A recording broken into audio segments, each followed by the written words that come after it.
पन्नालाल नगरमधील मोठ्या नाल्याच्या सुरक्षा भिंतीसाठी अखेर निधी मंजूर झालाय। निविदा प्रक्रिया पूर्ण झाली असून लवकरच प्रत्यक्ष काम सुरू होणार आहे। त्यामुळे परिसरातील नागरिकांना मोठा दिलासा मिळणार आहे। सुरक्षा भिंत नसल्यामुळे नाला खचून 45 वर्षापासून नागरिक वापरत असलेला मुख्य रस्ता बंद झाला होता। यामुळे परिसरातील शेकडो नागरिकांना मोठा त्रास सहन करावा लागत होता। या प्रश्नाकडे लक्ष वेधण्यासाठी मिलिंद बांबल यांनी नाल्यात उतरून आंदोलन केलं होतं। त्यानंतर महानगरपालिकेकडे सातत्यानं पाठपुरावा केल्यामुळे अखेर निधी मंजूर झाला।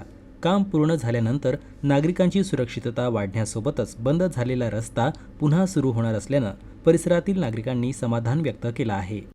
आपण पाहताय हा जो पन्नानगरचा मोठा नाला आहे हा याला सुरक्षा भिंत नसल्यामुळे पूर्ण खचला असून इथे एखादा अपघात होऊन जीवितहानी होण्याची शक्यता आहे। नागरिकांचा हा 45 वर्षापासून जो असलेला रस्ता पूर्ण बंद झाला आहे आणि मी जेव्हा नाल्यात उतरून जेव्हा आक्रमक आंदोलन केले, आमसभेत सुद्धा आक्रमक भूमिका घेतली, स्थायी समितीच्या सभेमध्ये सुद्धा आक्रमक भूमिका घेतली, तेव्हा महानगरपालिकेने या नाल्याच्या सुरक्षा भिंत बांधकामासाठी आपला गैलोत ते शेंडे यांच्या घरापर्यंत सुरक्षा भिंत बांधण्यासाठी 49 लाख रुपयाचा मंजूर झाले आहे। त्याचे टेंडरसुद्धा झाले आहे आणि तातडीने या कामाला सुरुवात होणार आहे। त्याचप्रमाणे समोर रामेश्वर रवरासे ते पवन बागडी यांच्या घरापर्यंत जे मागची भिंत आहे ते सुद्धा पडली आहे। त्यांच्यासाठी सुद्धा 26 लाख रुपयाचा मंजूर झाले असून त्याचंसुद्धा टेंडर लवकरच होऊन या पूर्ण नाल्याच्या सुरक्षा भिंतीच्या बांधकामाला सुरुवात होणार आहे। आणि त्याचप्रमाणे राजापेठ ते HEPM हा जो 1700 मीटरचा पूर्ण लांबीचा नाला आहे, याच्या दोन्ही बाजूंना सुरक्षा भिंत बांधण्यासाठी DPR महानगरपालिकेने 44 करोड रुपयाचा DPR महानगरपालिकेने मंजूर केला आहे